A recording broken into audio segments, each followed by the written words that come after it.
"Ma'am," he said to the woman, ignoring Patricia entirely, "they're saying you need to leave." "I know what they're saying," the woman replied, "but I'm not leaving." Marcus's face flushed dark red. "You have no right." "Don't I?" She said it so calmly, so simply, as if the question of rights was still open for discussion. And in that moment, power began its subtle shift. An elderly woman pushed through the crowd. Margaret Chen, society columnist for 3 decades. Her word could make or break reputations. "I know you," she said, pointing a ring-laden finger at the woman in navy. "I've seen you before." "Have you?" the woman asked. Margaret stepped closer, squinting. "Years ago. You were younger, different. But yes, you were here at this estate." "I'm certain of it." "That's impossible," Patricia said sharply. "We've owned Whitmore Estate for 40 years. We've never—" 37 years, the woman corrected quietly. "And you've occupied it. That's not quite the same thing as owning it." The room went electric. Someone dropped a fork. The metallic clatter seemed impossibly loud. Marcus felt the ground shift beneath his Italian leather shoes. Not literally, but close enough.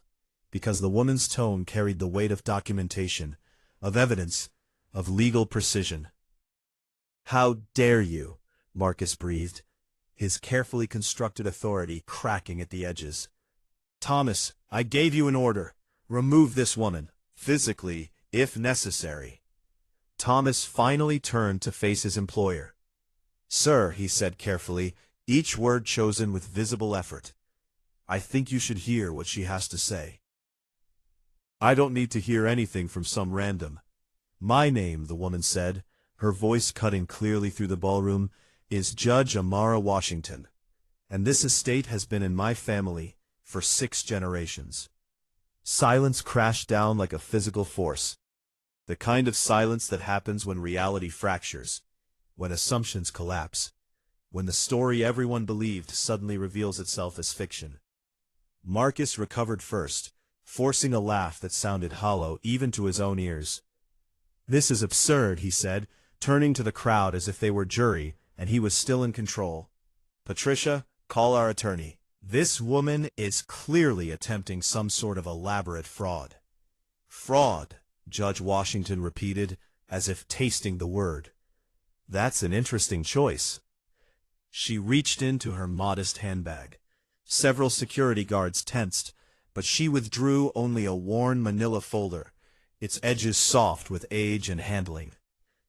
"I wouldn't bother your attorney just yet," she said. "He's going to have quite enough to deal with very shortly." Patricia grabbed her husband's arm, her manicured nails digging into expensive fabric. "Marcus, who is this woman?" "She's a con artist," Marcus declared, his voice gaining false confidence. "We see them occasionally, people who target wealthy families with ridiculous claims, hoping for a settlement to make them disappear." "You see them occasionally?" Judge Washington's eyebrows rose slightly. "Here? At my family's estate? That must be exhausting for you." A few guests, younger ones perhaps, made small sounds that might have been suppressed laughter. Judge Washington opened the folder with careful, deliberate movements. "Would anyone like to see the original deed to this property?" she asked, her voice pitched to carry. "Filed with the county in 1891, when my great-great-grandfather, Elijah Washington, born enslaved in Virginia, died a free landowner in New York, purchased these 600 acres for his family's future." She held up a document, clearly aged, with careful handwriting visible even at a distance. The word enslaved landed in the room like a dropped chandelier. Several white guests shifted uncomfortably, because now this wasn't just about property law. This was about history, about the stories this country preferred not to tell at parties. "That's a forgery," Patricia said immediately, her voice shrill. "An obvious fake." "It's certified by the Westchester County Records Office," Judge Washington replied calmly, "with their official seal visible here." She indicated the bottom of the page. "I have 5 notarized copies secured with my attorney, but this is the original." and it stays in the family. Marcus stepped forward, hand extended, like he was still accustomed to taking whatever he wanted. Let me see that document. Judge Washington pulled it back smoothly, professionally. I don't think so. Family documents remain with family. This is my house, Marcus's control finally shattered. My property. My estate. Is it? Judge Washington asked, creating more doubt than an hour of argument could have managed. A younger man in the crowd, someone's nephew probably, fresh from law school, spoke up. Ma'am, if that's authentic, the chain of title would be a matter of public record. Any attorney could verify. I encourage everyone to verify, Judge Washington said. The county records are public. The trust documents are filed. The tax payment history is documented. I've spent 3 years compiling every piece of evidence. It's all available for review. She paused, letting that sink in. In fact, as of 8 o'clock this morning, all of it became part of federal court filings, publicly accessible. Anyone here can pull up the case on their phones right now if they'd like. Several people immediately reached for their devices. An older gentleman in an expensive tuxedo moved closer. Harold Preston, retired federal judge, longtime friend of the Whitmore family. Young lady, he said, his tone condescending in the way of men who'd never been questioned. These are extremely serious accusations. Do you have any proof beyond an old document that could be anything? Judge Washington turned to face him directly. Judge Preston, she said, you're still on the board at Westchester Memorial Hospital, aren't you? Harold blinked, caught off guard. How did you? My mother sat on that board for 15 years, Judge Washington continued. Dr. Claudine Washington. She was the second black woman to serve in that role. You gave the eulogy at her memorial service 12 years ago. The color drained from Harold Preston's face like water from a broken glass. You told my family, Judge Washington continued, her voice gentle but relentless, that we were models of grace, that we showed extraordinary mercy in our grief, that most people in our position would have demanded prosecution, would have insisted on justice, but we chose compassion instead. Patricia Whitmore's hand went to her throat. Marcus, be quiet, Marcus hissed, his eyes fixed on Judge Washington with something approaching terror. Judge Preston, Washington said, do you remember what case you were referring to? What prosecution my family chose not to pursue? Harold Preston looked like he wanted to disappear into the marble floor. His face had gone gray. I think, he said carefully, we should discuss this privately. Why? Judge Washington asked simply. What about this conversation requires privacy? What about the truth needs to be hidden from these good people? She gestured to the crowd, many of whom were now recording on their phones. Unless, she continued, you're worried about what they'll think when they learn how the Whitmore family acquired this estate. Unless the truth is something that needs darkness to survive.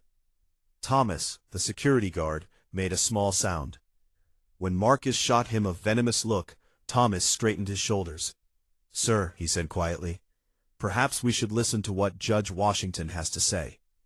You're fired, Marcus spat. No, Judge Washington said, her voice hardening for the first time. He's not. Marcus wheeled on her. You have no authority here. No matter what fabricated documents you're waving around, you have absolutely no right to. I have every right. Judge Washington pulled more papers from the folder.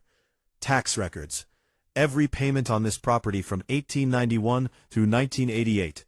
Paid by the Washington family. Then there's a gap.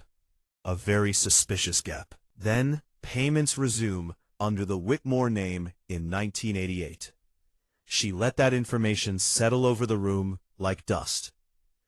That's an interesting gap, she continued, especially considering that my father, Dr. Marcus Washington, yes, Marcus, we share a name, died suddenly in 1987. Heart attack. He was 54 years old. Patricia's champagne flute slipped from her fingers. shattering on marble. Crystal shards scattered. No one moved to clean them up. After his death, Judge Washington continued, her voice steady despite the emotion visible in her eyes. My mother was drowning in grief. I was 15 years old. My brother was 12. We'd just lost the center of our world, our father, our protector. The man who'd taught us that education and hard work and integrity mattered. She paused, looking around the room. And somehow, during that vulnerable time, during those months when my mother could barely get out of bed, when I was trying to hold my family together while studying for my SATs, when my brother was crying himself to sleep every night, somehow the deed to this property transferred to Marcus and Patricia Whitmore. The room had gone so quiet that the string quartet in the corner seemed obscenely loud. The musicians trailed off, uncertain. We purchased it legally, Marcus insisted, but his voice had lost its commanding edge. Your mother sold it to us. Did she? Judge Washington's eyebrows rose. That's fascinating, truly fascinating, because my mother had no legal authority to sell this property. She produced another document, this one clearly official, with multiple seals visible. The Washington Family Trust, established 1923, filed with the state of New York, never dissolved, never modified.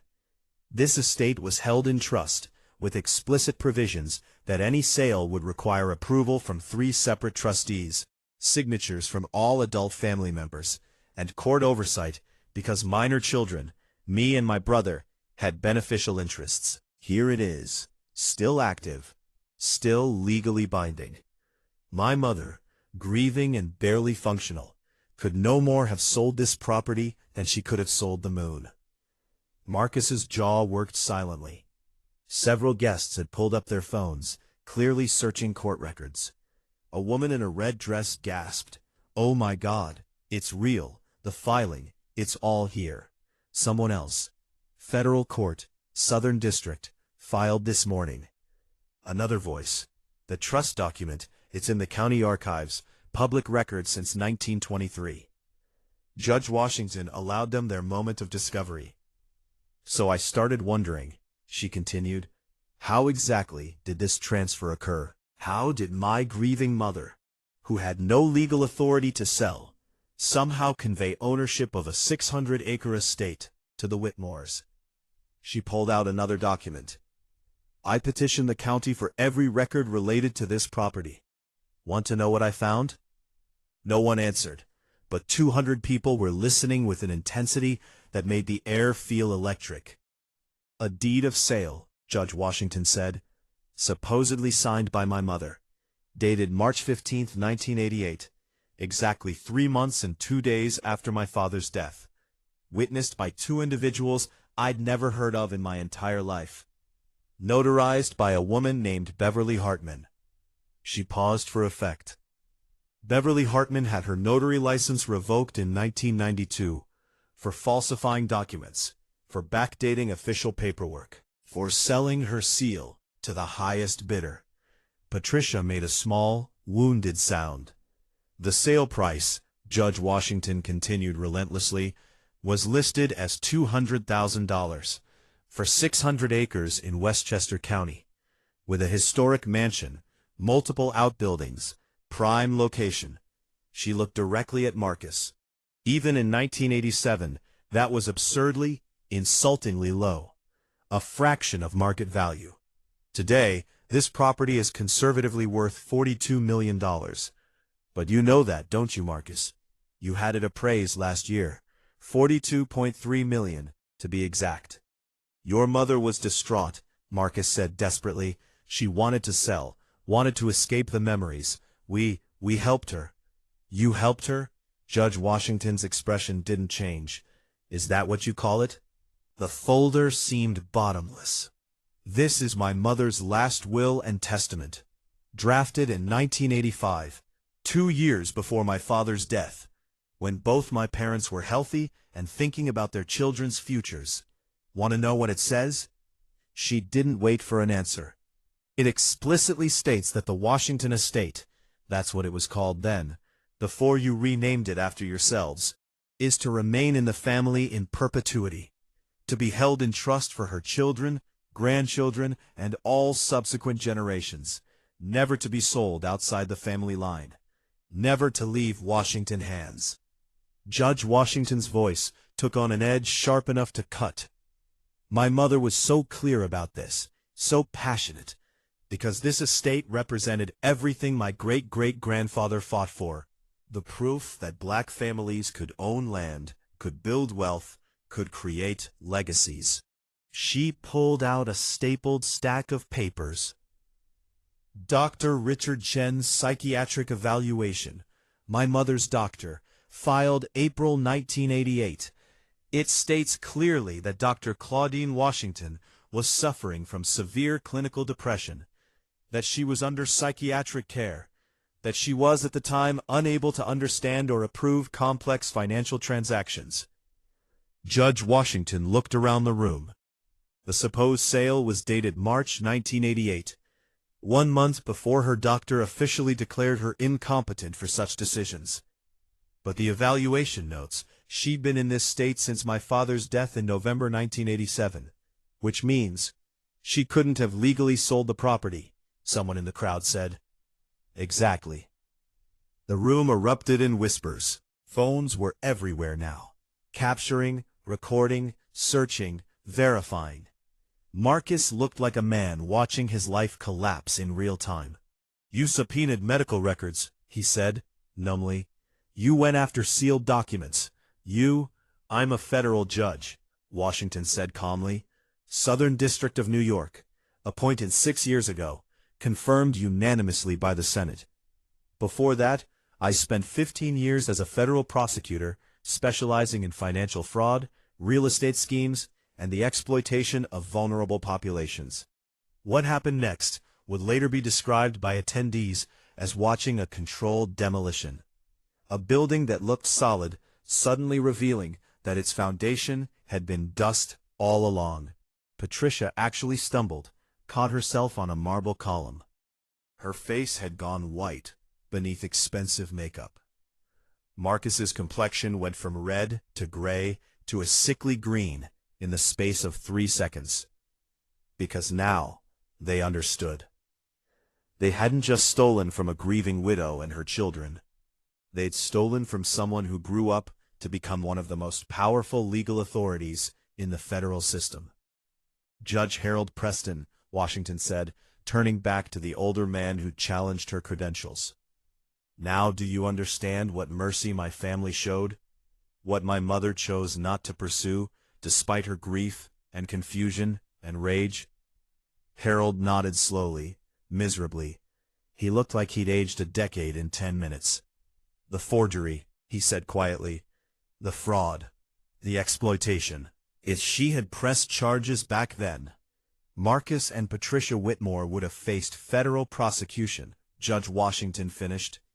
Fraud, forgery, exploitation of a vulnerable person, taking advantage of someone in diminished mental capacity, financial elder abuse.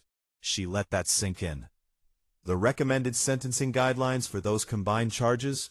15 to 20 years, federal prison, asset forfeiture, complete financial ruin.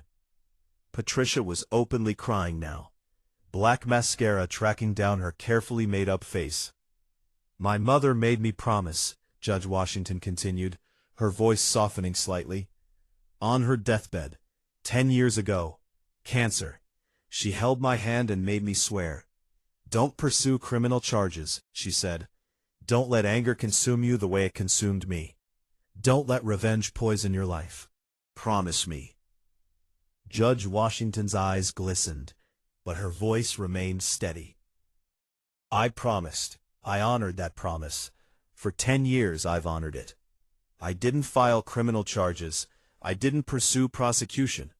I let the statute of limitations expire on the criminal violations. She looked directly at Marcus and Patricia. But my mother said nothing about civil remedies, nothing about reclaiming what was stolen, nothing about using the law, the beautiful, powerful, incorruptible law, to restore what was taken from my family. Marcus found his voice, though it came out strangled. You can't prove any of this. It's all circumstantial. A good attorney could. I can prove all of it. Judge Washington interrupted. I've spent 3 years building this case. 3 years of title searches, document analysis, witness interviews. 3 years of the kind of meticulous legal preparation that made me one of the most successful prosecutors in the Southern District. She began ticking off points on her fingers. Handwriting analysis shows my mother's signature on the deed of sale was forged. 3 separate experts, all certified, all willing to testify. The analysis shows consistent pressure variations that don't match my mother's natural writing. Someone traced her signature badly. Second finger. The 2 witnesses to the sale, I found them. Took a while, but I found them. Peter Davidson is working construction in Pennsylvania. Maria Hendricks is a retired postal worker in Florida. Both have signed affidavits admitting they never actually saw my mother sign anything. They were each paid $500 to sign their names on a document. They were told it was routine paperwork. They didn't know it was fraud. Third finger. Beverly Hartman, the notary. She died in 2019. But before she died, she had a crisis of conscience. Gave a deathbed confession to her daughter, Emily, about how she'd falsified dozens of documents over the years, including one very specific real estate transfer in 1988. A transfer where a wealthy white couple paid her $10,000 to backdate and notarize a forged document. Fourth finger. Emily Hartman is prepared to testify. She has her mother's journal, detailed entries about the guilt, the shame, the specific transaction involving the Washington estate and the wealthy couple from the city. Judge Washington lowered her hand. So yes, Marcus, I can prove it, all of it, beyond any reasonable doubt. And even though this is a civil case with a lower burden of proof, I've built it to criminal standards, because that's how I was trained. That's who I am. Someone in the crowd started clapping. Slowly at first. Then others joined. Within seconds, a third of the room was applauding. Not everyone.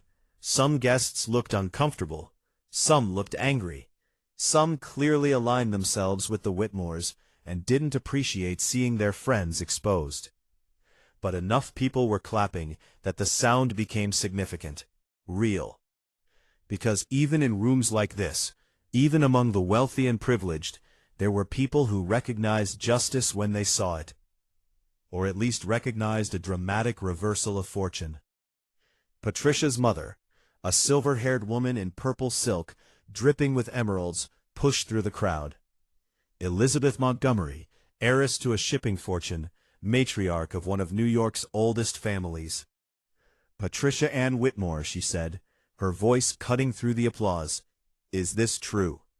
Did you and Marcus steal this property from a grieving widow and her children? Patricia couldn't answer, could only sob. Elizabeth turned to Judge Washington, her face a mask of aristocratic fury. I didn't raise my daughter to be a thief, she said. I didn't raise her to prey on the vulnerable, to forge documents, to build her life on fraud. Mother, please, Patricia gasped. Don't mother me. Elizabeth's voice could have frozen nitrogen. You've been living a lie, in a stolen house, raising your children on land you had no right to, hosting parties with money that should have gone to this woman's family. She gestured at the wedding decorations, at the thousands of dollars in flowers, at the elaborate setup that had cost more than many people earned in a year. All of it, Elizabeth said, all of it paid for with blood money, with theft, with the suffering of a black family that had already lost everything. She turned back to Judge Washington. What can we do? How can this be made right?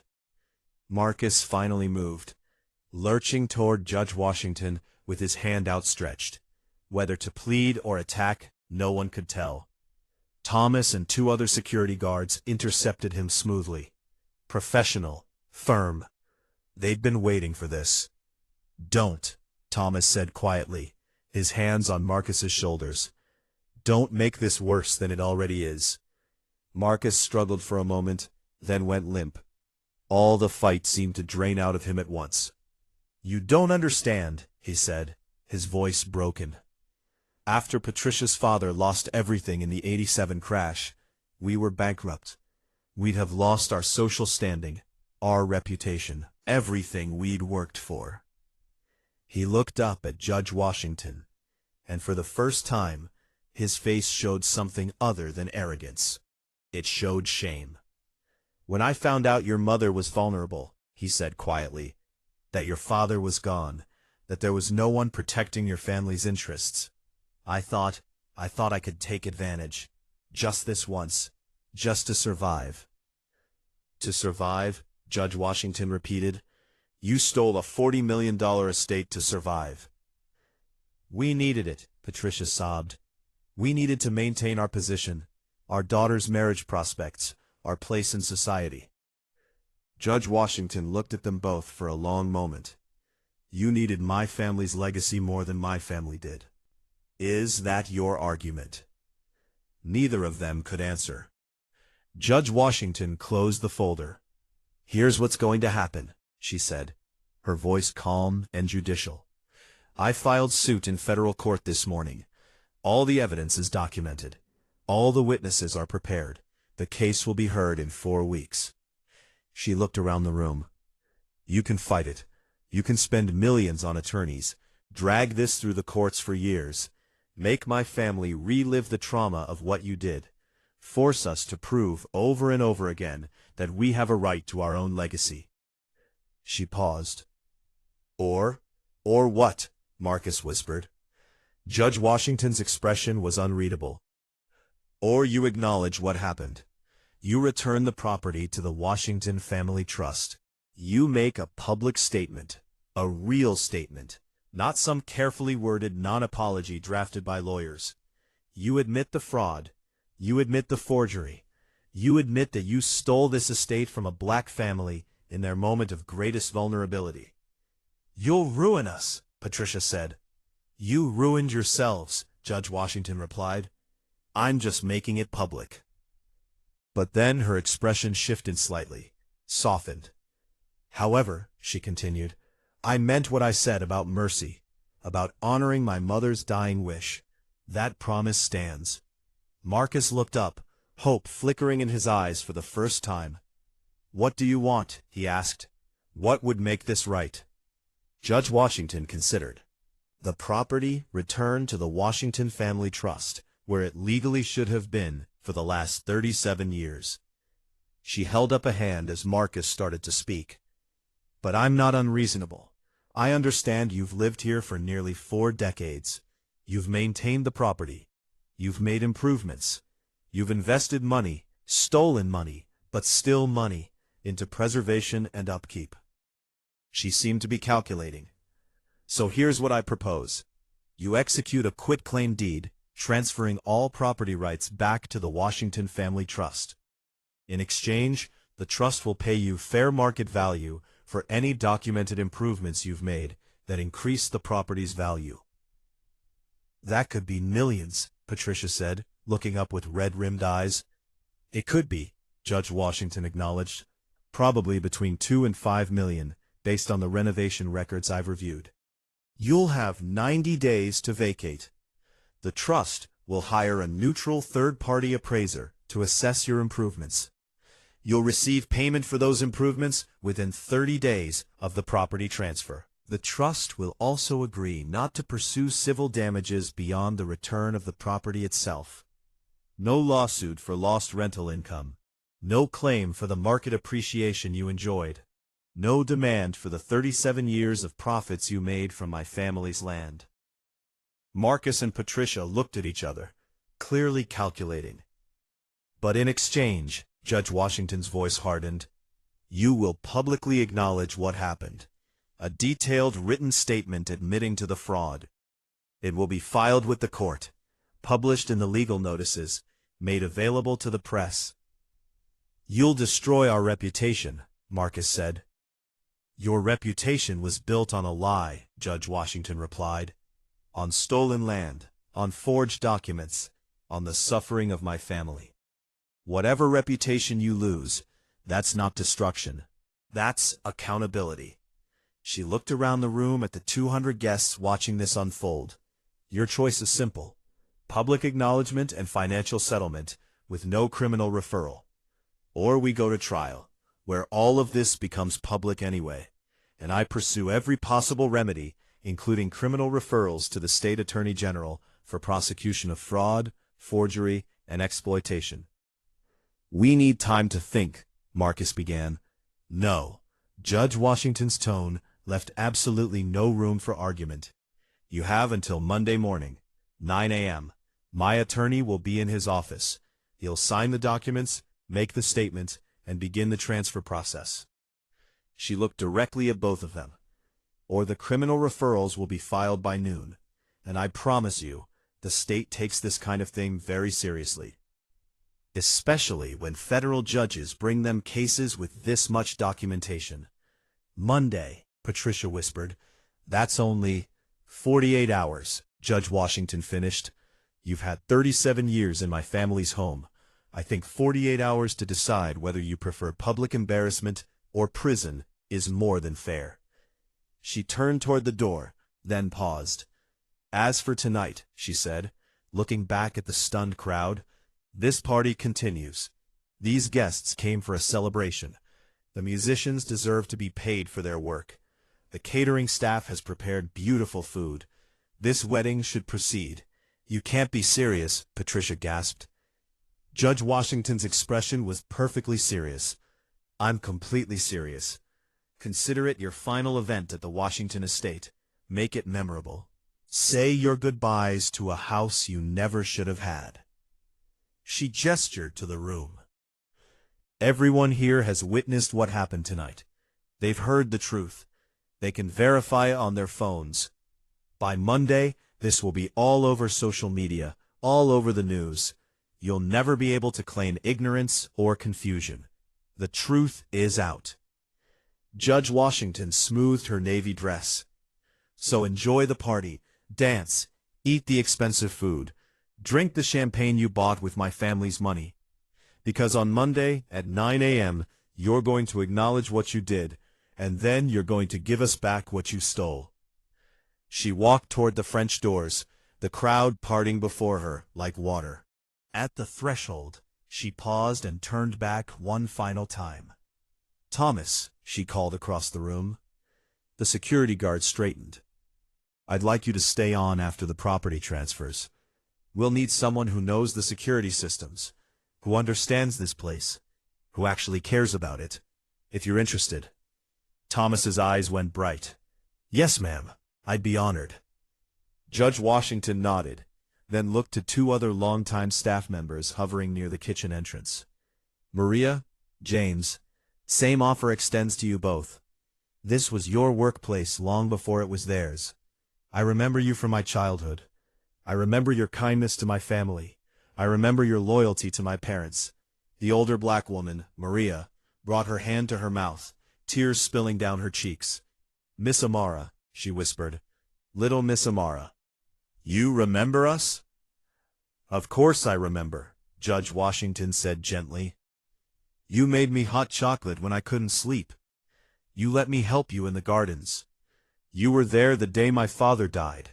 You were there when we had to leave. She smiled softly. My family doesn't forget loyalty or kindness. We'd be honored if you'd come home. James, an elderly black man who had been watching from the shadows, stepped forward. We thought we'd never see this day, he said, his voice thick. We thought they'd gotten away with it forever. They almost did, Judge Washington acknowledged. But my mother taught me that justice delayed isn't the same as justice denied. Sometimes you have to wait for the right moment. Sometimes you have to build your case slowly, carefully, perfectly. She looked at Marcus and Patricia, still frozen in the center of the ballroom. Sometimes revenge is a dish best served cold. But this isn't revenge. This is restoration. This is my family's legacy coming home. Judge Harold Preston stepped forward, away from the Whitmores, his face a mixture of shame and something else. Respect, maybe. Amara, he said quietly, your mother would be so proud of you. The grace you've shown here, the restraint, the mercy. Judge Washington met his eyes. You said at her funeral that our family chose mercy over vengeance, that we were gracious even in grief. Harold nodded miserably. I was young then, Judge Washington continued, 15 years old, barely understanding what had happened to us. But I remember standing in that church, listening to you praise our grace and our mercy, and wondering why those virtues only seemed to matter when black families were the ones being wronged. She let that land. I wondered why grace and mercy were held up as such noble qualities when we were the victims. But when white families are wronged, everyone talks about justice and accountability and the rule of law. Several people in the crowd shifted uncomfortably. But my mother believed it anyway, Judge Washington said. She believed in mercy even when it wasn't extended to her. She believed in grace even when she received none. And she made me promise to honor that belief. Her voice strengthened. So that's what I'm doing. I'm showing the same mercy you praised 37 years ago. No criminal charges, no prison time, no complete financial destruction. Just truth. Just accountability. Just the return of what was always ours. She looked around the ballroom one more time. That's the grace my mother taught me. Not the kind that accepts injustice. Not the kind that stays silent about theft. But the kind that pursues justice without pursuing vengeance. That demands accountability without demanding blood. Then Judge Amara Washington walked out of the estate that had been stolen from her family, leaving 200 shocked guests, 2 terrified thieves, and 3 loyal staff members in her wake. The massive oak doors, original to the house, installed by her great-great-grandfather in 1891, closed behind her with a sound like finality, like a chapter ending, like history correcting itself. #The Reckoning. The news broke before dawn on Sunday. Someone at the wedding, multiple someones actually, had recorded the confrontation. By midnight, videos were circulating on social media. By 2 a.m., they'd gone viral. By sunrise, every major news outlet had the story. Federal judge reclaims stolen family estate. Westchester's elite caught in decades-long fraud. How society's elite stole a mansion from grieving black family. The woman they tried to remove owns the house. The New York Times ran a front-page story with historical photos of the Washington family on the estate in the 1960s and 70s.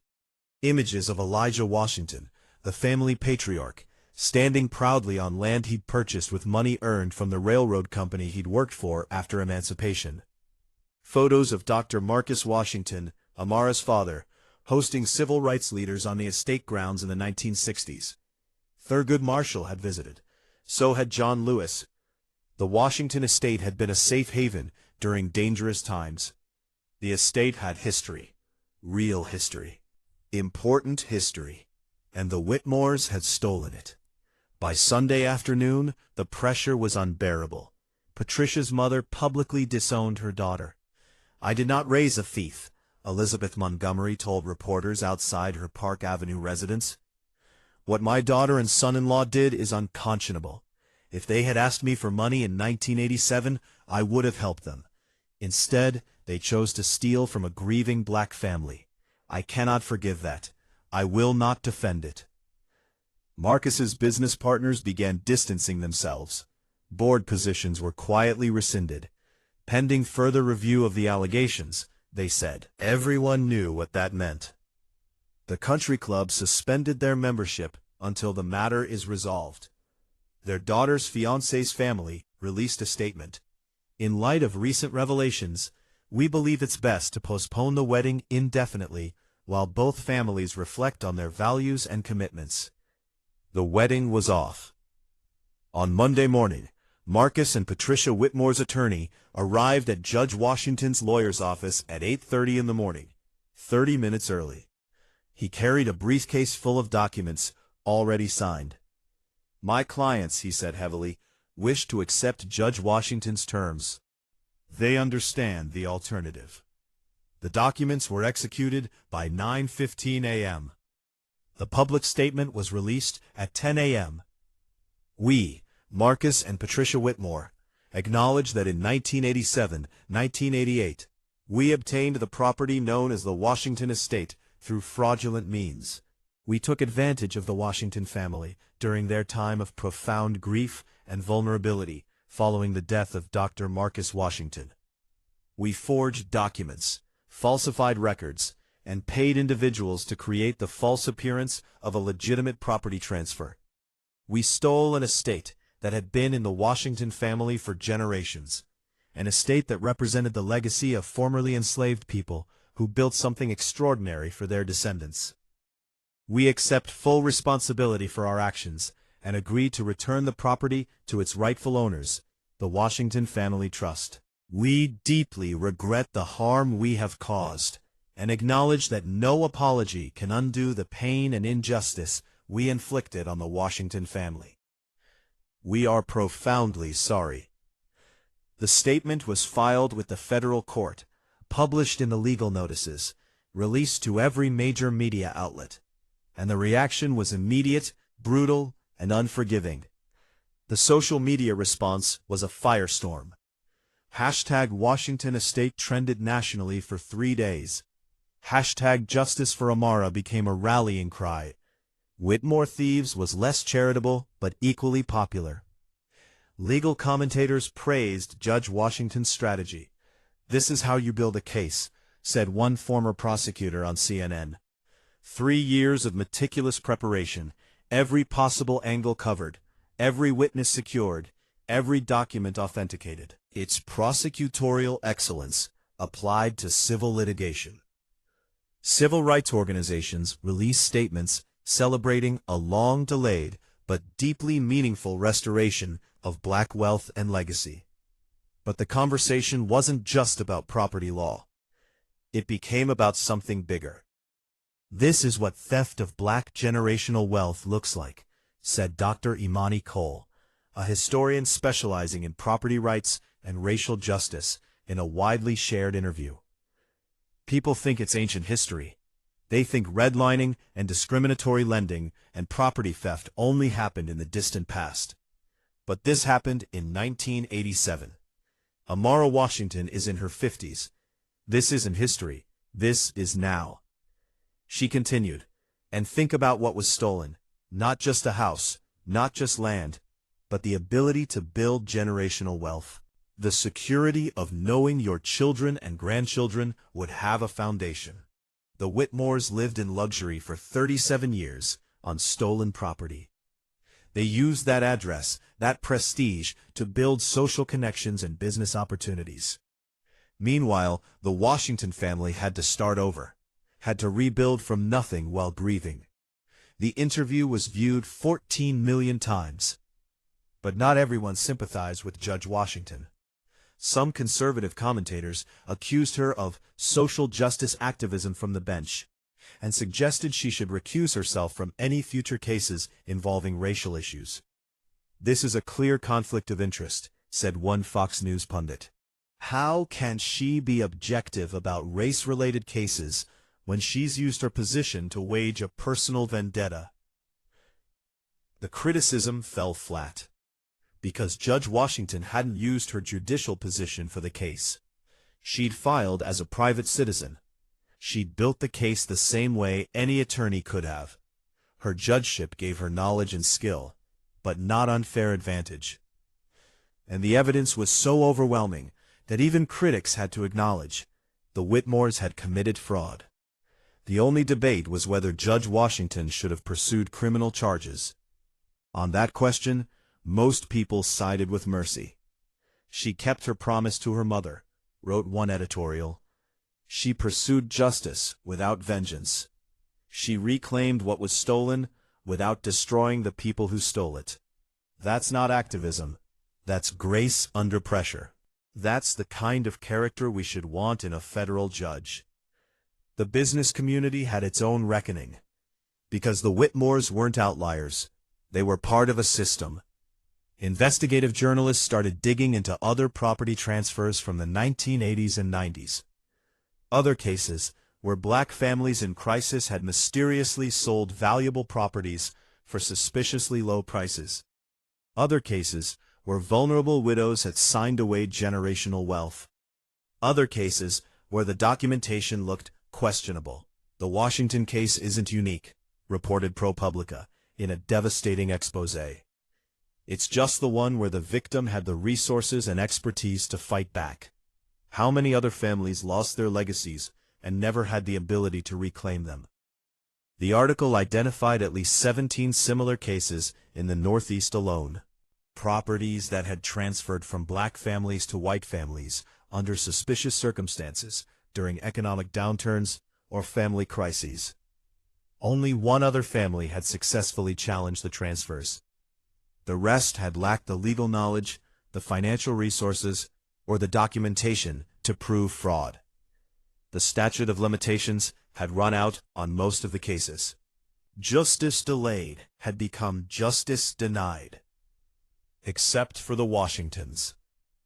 Coming home, 90 days after the confrontation in the ballroom, Judge Amara Washington stood in the foyer of the estate her great-great-grandfather had built. The Whitmores were gone. Movers had spent 2 weeks carefully removing their belongings. Some of the furniture they'd claimed was theirs turned out to be original Washington family pieces. Those stayed. But most of their personal effects were gone. The house felt empty, echoing, waiting. Now, new movers were arriving, bringing back pieces that had been in storage for 37 years. Furniture that Amara's aunt had carefully preserved. Family heirlooms, photographs, books. The accumulated evidence of 6 generations of Washington family life. Thomas directed the movers with quiet efficiency. That sideboard goes in the dining room, same place it was in the 70s.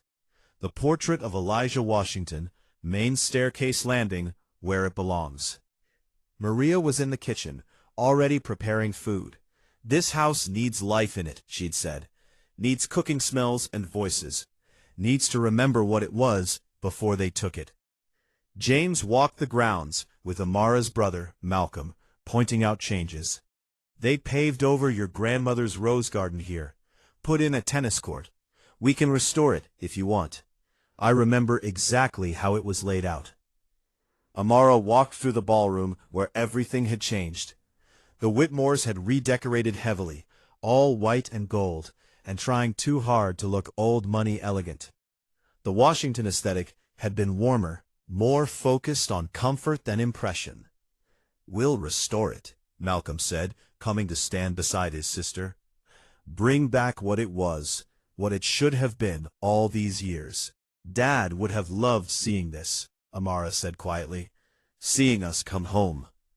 Mom too, Malcolm replied, though she'd probably scold you for the dramatic ballroom confrontation. Amara smiled. Mom had her dramatic moments too. Remember when she testified before the state legislature about education funding? She made 3 grown men cry. She made them appropriate an extra $50 million for urban schools, Malcolm corrected. The crying was just a bonus. They stood together in the restored mansion, 2 middle-aged professionals who'd spent their entire adult lives proving they belonged in rooms that didn't expect them. Amara, a federal judge. Malcolm, a cardiac surgeon. Both driven by the same fire their parents had instilled. Excellence as resistance. Achievement as reclamation. The appraisal came back, Malcolm said. Their improvements. $3.2 million. We'll pay it, Amara said. We agreed to fair compensation. Even though they stole $40 million in equity from us? Even though, Amara confirmed, because we keep our word. Because we're better than they are. Because mercy isn't weakness, it's strength. Malcolm nodded slowly. Mom's influence. Mom's wisdom, Amara corrected. That evening, the Washington estate held its first family gathering in 37 years. Not a huge event, not a statement party, just family. Amara's children, two teenagers who'd grown up hearing stories about the estate but never believing they'd see it. Malcolm's three kids, younger but equally odd. Amara's Aunt Patricia, yes, the same name as the woman who'd stolen the house, which felt like cosmic irony. Malcolm's husband, James, a handful of cousins. And Maria, Thomas, and James the groundskeeper, because they were family too. They'd stayed loyal when they had no reason to. They'd remembered when everyone else had tried to forget. They gathered in the dining room around a table that had hosted 6 generations of Washingtons. Amara stood at the head of the table, the same place her father had stood, her grandfather, her great-grandfather. "I want to say something," she began. The room quieted. "We're home," she said simply. "After 37 years of exile, after 37 years of carrying the grief of what was stolen from us, we're home." She looked around at the faces watching her. "My great-great-grandfather, Elijah, bought this land in 1891 with money he saved working on the railroads after emancipation. He was born enslaved. He died a landowner. That meant something. That represented something." Her voice strengthened. "My grandfather expanded the estate. My grandmother turned it into a gathering place for the civil rights movement. My parents raised us here, taught us here, showed us that black excellence wasn't just possible, it was our birthright." She paused. "And then it was stolen from us, when we were at our most vulnerable, when we had no power to fight back, when we were just a grieving widow and 2 traumatized children." One of her teenagers reached for her hand. "But here's what the Whitmores didn't understand," Amara continued. "You can steal property. You can forge documents. You can take advantage of grief and confusion. But you can't steal legacy. You can't steal determination. You can't steal the fundamental truth of who we are and what we're capable of." She smiled. "They thought they were stealing a house. What they actually did was motivate a 15-year-old girl to spend the rest of her life learning how to use the law as a weapon and a shield. They created their own nemesis. They made me into the person who would eventually take it all back." Malcolm raised his glass. To Amara, who waited 37 years and then struck with surgical precision. "To Mom," Amara countered, "who taught us that justice and mercy aren't opposites? Who showed us that you can be strong without being cruel? Who made me promise not to destroy the people who destroyed us, and who trusted that I could find another way?" "To Mom," the room echoed. They drank. Later, after the meal, after the children had scattered to explore the house and grounds, Amara stood on the terrace where she'd stood during the confrontation. The sun was setting over 600 acres of Washington land. The same view her great-great-grandfather had seen. The same view her father had loved. Judge Harold Preston's words echoed in her memory.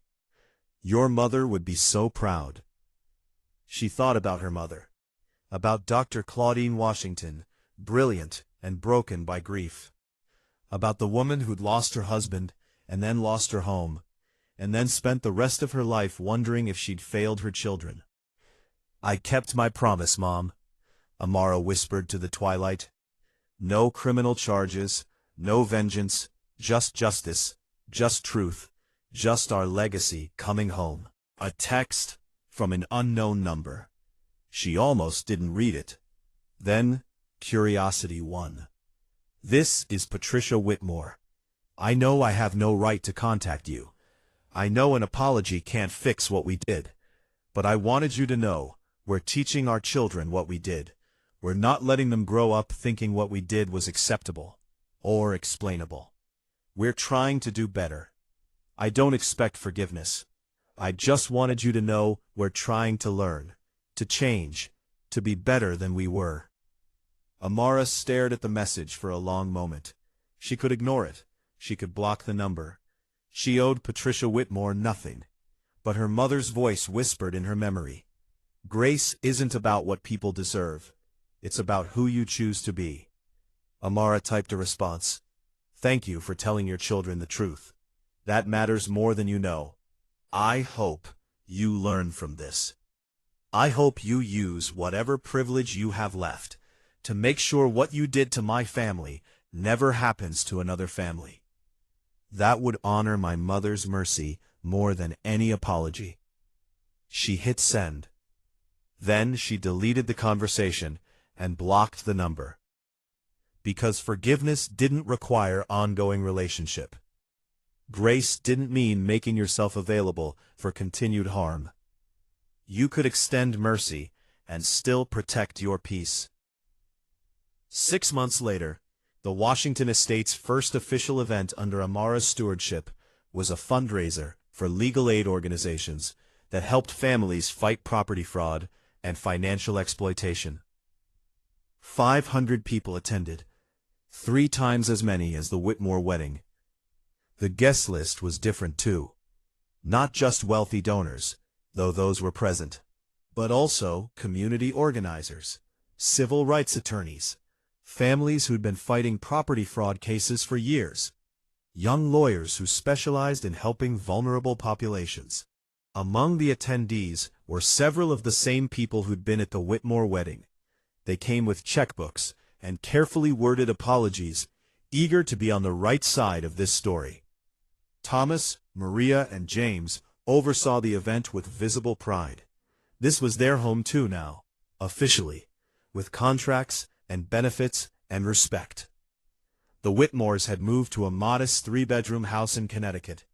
They'd paid off debts with the settlement money.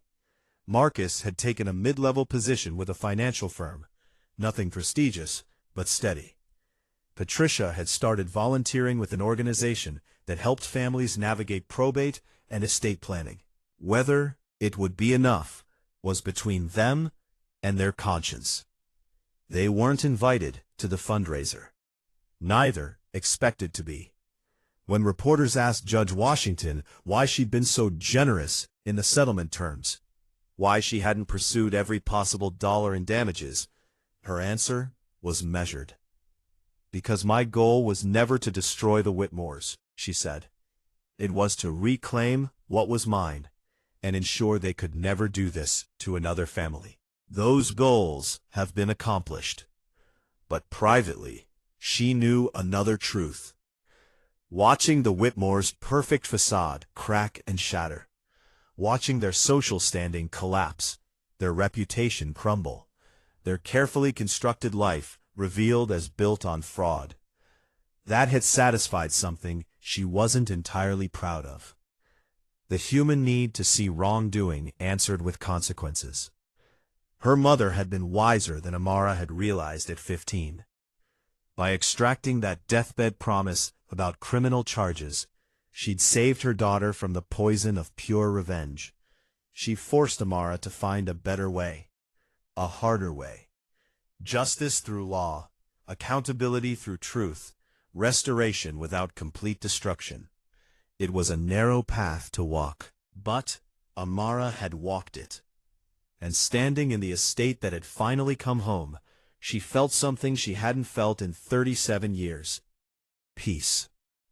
As the fundraiser wound down and guests departed into the summer night, Amara walked through the mansion one final time, checking doors, turning off lights, the same routine her father had performed every night of her childhood.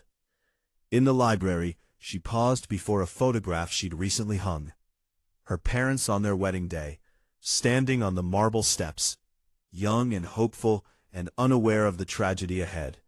The theft, the years of loss, the grief that would break her mother and haunt her children. But also unaware of the daughter who would grow up to fight for them, who would honor her mother's mercy while reclaiming her father's legacy. Amara touched the frame gently.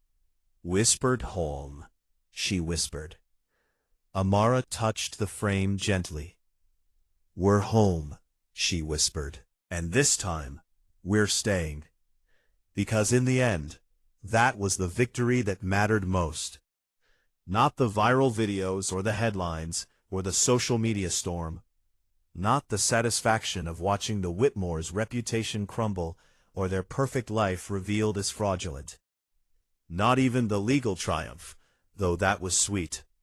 The victory was this: standing in her family's home, restored to its rightful place, with the deed secure and the future certain. Everything else was just noise, though it had been very satisfying noise. Outside, the estate's lights illuminated 600 acres of Washington land, stretching into the darkness like a promise kept. Like justice that waited decades to arrive, but arrived all the same. Like a legacy that could be stolen, but never truly taken. Morning. Amara would wake up in her mother's favorite room, the one facing the gardens, in the house her great-great-grandfather built, on the land her family had owned for 6 generations. Exactly where she belonged. Exactly where she'd always belonged. Home. The real power. 3 years after the confrontation, Judge Amara Washington sat in her chambers at the federal courthouse in Manhattan, reviewing a case. Another property fraud case, another vulnerable family, another pattern of exploitation. This time, she wasn't the plaintiff, she was the judge. And she brought to the bench everything she'd learned from her own fight. The patience, the precision, the understanding that justice sometimes takes years, but always matters. Her law clerk knocked softly. "Judge Washington, there's a young woman here. Says she needs advice about a property case. I told her we can't give legal advice, but she said you'd understand. Her name is Carmen Rodriguez. Her family lost their home in 2019 under questionable circumstances." Amara looked up. She shouldn't. Judges didn't give legal advice. It was a clear ethical line. But she remembered being that young woman, needing guidance, needing someone who understood. "Send her in," Amara said. 5 minutes, I can point her to resources, legal aid organizations, attorneys who specialize in this area. The young woman who entered was 23, maybe 24, nervous, carrying a folder that looked painfully familiar. "I saw your story," Carmen said quickly, "about the estate, how you got it back, and I thought, maybe, I know you can't be my lawyer, but maybe you could tell me if it's even worth trying." Amara gestured to a chair. "Tell me what happened." The story spilled out. Carmen's grandmother had died. Dementia. A buyer had appeared during the confusion. Documents had been signed. The family brownstone in Brooklyn, owned since 1952, had transferred to a development company for a fraction of its value. Painfully, terribly familiar. "Do you have documentation?" Amara asked. "Medical records showing your grandmother's mental state, the original deed, trust documents?" Carmen's eyes widened. "How did you know about trust documents?" "Because I've seen this pattern before," Amara said quietly. "More times than you'd think. More times than should be possible in a just world." She pulled out a legal pad and started writing names. Attorneys, legal aid organizations, document specialists. "Here," she said, handing Carmen the list. "These people can help. Some work pro bono, some on contingency. All of them understand property fraud and elder exploitation." Carmen's hands shook as she took the paper. "You think I have a case?" "I think you might," Amara said carefully. "I can't promise anything, but if the facts are what you've described, if you have documentation, if your grandmother lacked mental capacity, then yes, you might be able to fight this." She met the young woman's eyes. "It won't be easy. It won't be quick. You'll need patience. You'll need to be meticulous about gathering evidence. You'll need to be prepared for people to doubt you, to dismiss you, to suggest you should just accept what happened and move on." Carmen nodded, tears in her eyes. "But here's what I learned," Amara continued. "Justice delayed isn't always justice denied. Sometimes, You have to wait for the right moment. Build your case carefully. Trust the process, even when it seems impossibly slow. She stood, signaling the end of the meeting. And Carmen? Don't let anyone make you feel like you don't belong in rooms where decisions are made. Don't let anyone tell you that people like us should be grateful for whatever crumbs fall from the table. You have as much right to your family's legacy as anyone has to theirs. Carmen left with hope in her eyes and a plan in her hands. Amara returned to her desk, to the cases waiting for her attention. This was the real power, she thought. Not the dramatic confrontation in the ballroom, though that had been necessary. Not the headlines or the viral videos, though those had spread awareness. Not even reclaiming the estate, though that had restored her family's legacy. The real power was this: using her position, her knowledge, her experience, to help others fight the same fights, to make the path a little clearer for the next person, to be the guidance she wished she'd had when she was 15 and lost and grieving. Years later, when law students studied the Washington v. Whitmore case in property law classes, they focused on the legal mechanisms, the trust structure, the fraud, the remedy. But the real lesson wasn't in the legal doctrine. The real lesson was in the question Judge Washington asked herself every day. Can you reclaim power without letting it corrupt you? Can you fight for justice without becoming unjust? Can you demand accountability without abandoning mercy? Can you take back what's yours without destroying your own principles in the process? Amara Washington answered those questions. Not with philosophy, not with speeches, but with action. With 3 years of patient investigation. With documented evidence that left no room for denial. With a confrontation that was devastating precisely because it was controlled. With mercy that didn't compromise justice. And justice that didn't abandon compassion. Sometimes the most powerful thing you can do is stand in a room of people who underestimated you. People who assumed your race, your age, your presence marked you as less than, and prove, calmly and undeniably, exactly who you are.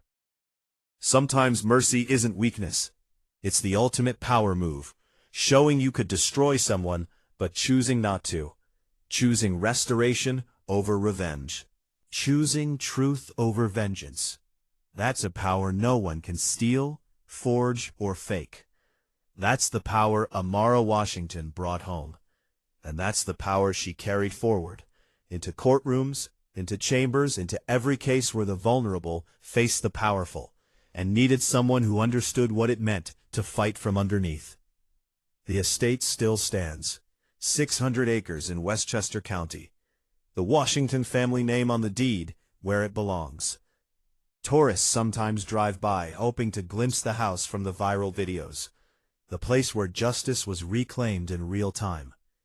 But it's not a museum, it's a home, where Amara's children are learning their family history, where Malcolm's kids play in gardens their ancestors planted, where Thomas, Maria, and James work in the home they helped protect, where every room remembers what it means to be stolen and restored, where legacy isn't just inherited, it's reclaimed, protected, and passed forward.